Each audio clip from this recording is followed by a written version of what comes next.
What's up, guys? Welcome back to the channel. Here we are with another reaction. And in this one, we have Jaishankar felt the pain. Ukrainian women asked Jaishankar.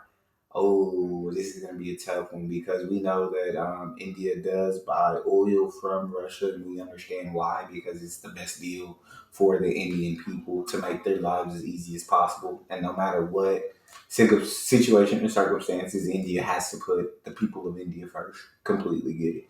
But I'm sure these Ukrainian women, right, who are their countries being attacked by Russia right now, probably are a little hurt about getting their oil from Russia. So I'm very intrigued to see how Josh Shankar answers this. I completely am on India's side. I feel like you get the best price, you get whatever you need at the best price for your people. And if the pros outweigh the cons, and you gotta even if everybody over there on the west saying don't do it, like no, like I'm gonna do what's best for my people or offer me a better deal. So, but I'm intrigued at this. Before we dive in, if you guys happen to enjoy, please don't forget to smash subscribe, give the video a thumbs up, and let's get to it. That there are thousands of children that are deported to Russia, Ukrainian children.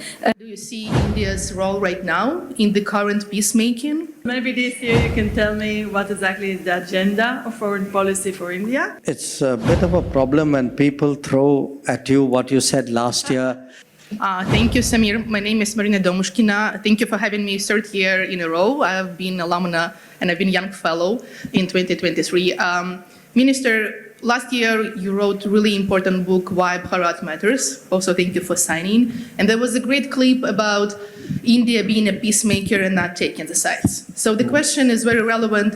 Where do you see India's role right now in the current peacemaking? Okay. And what it would be? Would it be a peacekeeping forces maybe? Would it be a contribution to confidence building measures? And I will end here because I think that India should play a role because it's a global power in your side, in Indo-Pacific and in Asia in general.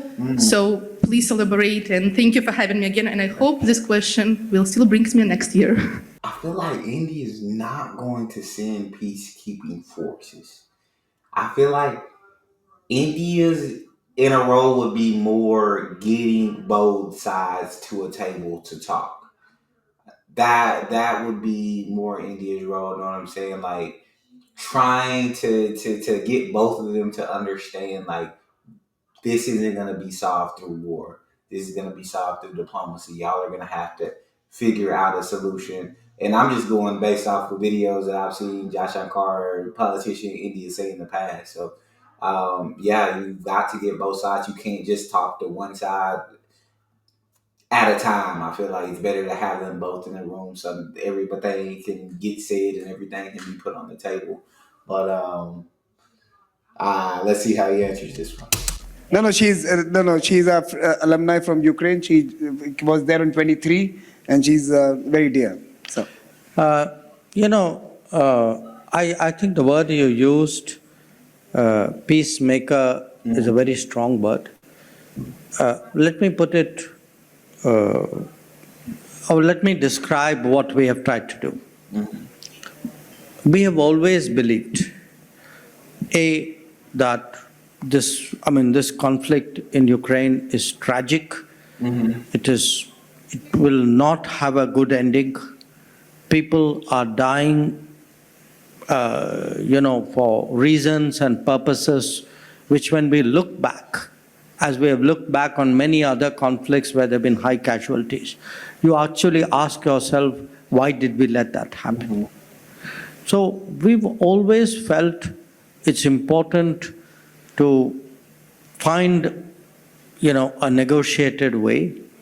And a negotiated way obviously has to be a negotiation between the parties. Exactly. So we have tried on one side to, to speak to the Russian leadership, on the other hand to engage the Ukrainian leadership, to tell one that, it cannot be resolved by war, and to tell the other that, look, you have to talk, you have to engage the other party. Exactly. By lining up everybody else in the world, other than the other party, you're not going to get a solution. Exactly. So we have been in favor of not just negotiations, but actually, direct negotiations, you can say, in a way. We think that's the way. But if I put that aside, at the, in a sort of larger sense, we have tried to take a common sense position. A common sense position that this war must end. It is disastrous, obviously, for the two parties concerned, but it is hugely damaging for the rest of the world. Yeah. And we see today that positions we took in 22, 23, which quite honestly were not exactly applauded in every part of the world, there's much greater acceptance today. Yeah. And in that sense, I mean, there are episodes where we've tried to help on the Black Sea grain corridor. I think last year I spoke about I was it. one of negotiators, so I know exactly. Thank you so much for the that. negotiators for that. Yeah. So look, I'm not going into that. I think at the end of the day, there has to be a global common sense approach Agreed. to this conflict. And the global common sense approach has to be that there has to be a negotiation. Agreed. And ultimately, other than the parties, it's for the parties and, anybody else who has the ability to influence that negotiation, to take a position. But eventually people feel, okay, India contributed by awakening common sense about a conflict, about a very tragic and a very bloody conflict. I think we would have done some good. Good evening. And I appreciate his answer. I feel like it's exactly what I said. And I said it because I'd heard him in so many different interviews, like get questions similar to this. And so I kind of know. And then you saw how they dealt with the Pakistan issue where they handled it with Pakistan. And when Trump tried to say and take credit and say he was the one to give the ceasefire, India was like, no, us in Pakistan came and we figured this out. And there was no other parties involved. And so you see how they handled it themselves, and then they've said this in the past. So I like that. I figured that's what the answer would be. But great question, great answer. Let's see what the next one is. Thank you very much, Samir, for the invitation, and thank you, sir, for having us here. Another question from Ukraine. My name is Irina Krasnoshtan, and this will continue this conversation. You have highlighted the special role that India has, speaking both to Ukraine and Russia, and you have also spoken about, tragic consequences of the war. One of them is that there are thousands of children that are deported to Russia, Ukrainian children. Do you think that India, in this very unique role, can play a role in getting these kids back to Ukraine?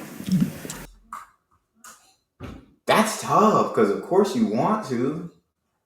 Of course. I think for stuff like, but again, is it India's place to step in and do this? India's been big on diplomacy, been big on let's try to talk about this. Let's come to the table. Let's figure this out. There's going to have to be some form of communication because if you try to go in guns ablazing, it's just going to make the conflict even worse, right? And so they've got to talk. I'm intrigued to hear this answer because that's a great question.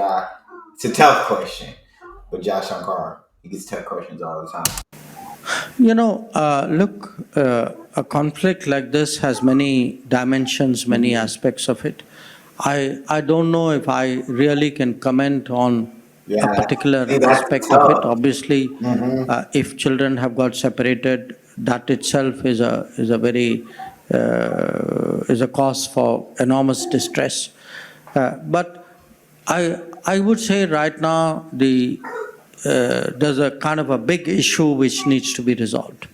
If that big issue is resolved, when there is a conflict of this magnitude, you're not going to fix it by fixing parts of the problem. You're going to fix it by fixing the main problem, and then the parts will, different aspects of it will happen. But I understand the concern that you have expressed. Hello, Senator. Thank you so much for the opportunity. That's a great answer. I wanted to see how you answered because that was a tough question. I don't know if y'all hear him. He's going crazy out here.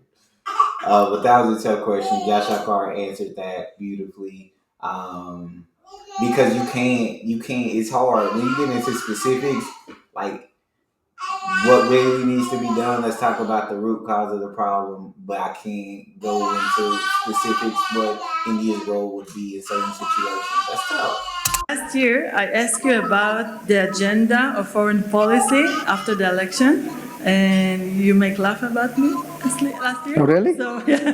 Okay. So maybe this year you can tell me what exactly is the agenda of foreign policy for India. And as a researcher on India and Israel, I'm interested in studying new trends in India's foreign policy. In your point of view, what areas India global engagement will be important to deeper research? Let's do that. You know, it's a bit of a problem when people throw at you what you said last year, especially if you don't remember what you said last year. It's even more awkward if people quote you and you're not exactly sure what you wrote or said. But having said that, look, what is our agenda? So you're left between twice. Yeah. No, but what is our agenda? At the end of the day, we are a large country. We are a country which has had its problems, I would say, difficult periods in our history. And today we see the prospect for great growth. We see decades ahead of sustained growth in this country. We look at the world as an opportunity. We look at the world very optimistically. We think there are partners and possibilities in this world, and that more we engage the world, the greater will be the growth at home. So in many ways, almost everything we do in foreign policy, to me, has to have some impact or some relevance at what is happening in terms of national development. I get that. I get that for sure. Now, it doesn't mean that we are not interested in shaping the world, because considering how interconnected the world is, what happens at home and what happens abroad, the line is a very thin line. Yeah. So, Agreed. most of all, like any country, we focus on the neighborhood. The neighborhood, as is often the case, can have its challenges. It also has its relationships and its strengths. I think overall today we have a much more integrated, much more connected, much more, in a way, a stronger sense of solidarity and commonness in our immediate neighborhood. Okay. Then we have extended neighborhoods in all four directions. In the Gulf, in Southeast Asia and ASEAN, in Central Asia, and in the South, in the Indian Ocean territories. And we want to bring the extended neighborhoods much closer to us, which it's not a rhetoric. I mean, you got to do things to make that happen. Yeah. When you look beyond, it's a world of big powers. It's very important to have good relations with all of them, to get an optimal positioning. Sometimes it's easy. The faraway ones are often less of a problem. That's a simple correlation between geography and politics. Yeah. Sometimes the ones more proximate are the ones with whom there's more competition. Yeah. But how do you manage the equation among big powers and between big powers and ourselves? That's the next level. And today, I mean, if I were to think of a 2030, because we sort of have a vision of 2047. 2047 is now 22 years away from us. So how do I, plan for, where will I be? I have to imagine it and prepare for it. Yeah. And I do think that we will have a much bigger, much broader global footprint.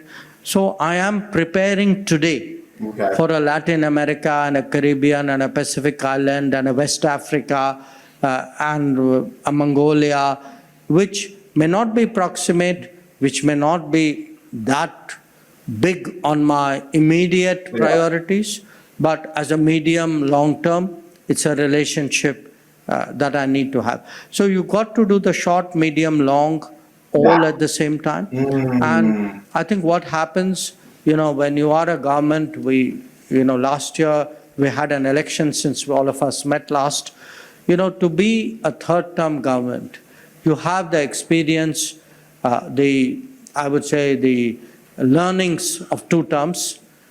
You know much more sure-footedly where you're going, the pace at which you're going, how you want to go. Yeah. So I think we have that advantage today of people, who are in power for more than a decade. And I think I get that that. helps us Yeah. really look ahead with a much more confident, long view of our prospects. I do think, yeah, the fact that one person or a certain group has been in power for so long, it does help you kind of see the direction of where they're going. We're here in the U.S. It changes every 4 years, and then between two parties, if one party gets elected one year, the next after that 4 years is up, it's like they undo what each other did when they were in office. So nobody's moving forward because everybody's just undoing what the others done. Whereas in India, they're able to continue to progress because the same administration has been voted in for so long. And yeah, India's agenda right now, they're saying right now, like in the world, they have to do things that may help others, but it serves India, right? No, whatever they do in participating with other countries and talking with other countries, it has to help India in some way, form, or fashion. Yeah, he said, yeah, we still like care about things in the world and we want to help bring the world together, but at this moment, like they have to focus on things that are more relevant, like or are going to be mutually beneficial to India as it is to whoever they're doing deals with. And if you can't offer deals that are mutually beneficial in this moment, but for future references, right, they do want to, it seems like, bring countries in this world together and have everybody cooperate instead of those top countries in the world making all the decisions. That's all we got. If you guys happen to enjoy, please don't forget to smash subscribe, give it a thumbs up, check out the next. See y'all next time.